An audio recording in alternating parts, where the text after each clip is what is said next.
किसान चौक सुपौल। सुपौल में जान सिनेमा देखबो, सुपौल में जान सिनेमा देखबो, जे कहबी तोहरा चाटे चौमिन खिलेबो। सैया के महाजा देबो के छौरी कुमार में, पिया के महाजा देबो के छौरी कुमार में। हमरा सोनह के लइका गे, हमरा सोनह के लइका न मिलतौ 1000 में, मिले लयान छौरी किशनपुर बाजार में।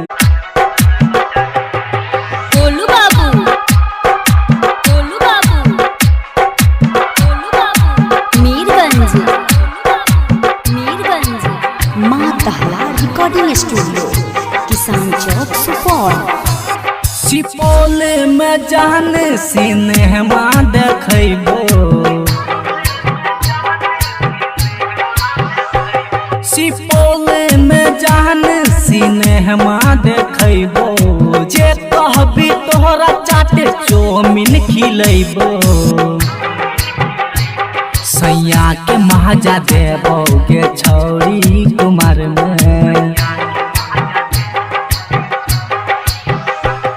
पिया के महाजा देबो के छौरी कुमार में। हमरा सोनह के लइका गे, हमरा सोनह के लइका न मिलतौ 1000 में, मिले लयान छौरी किशनपुर बाजार में।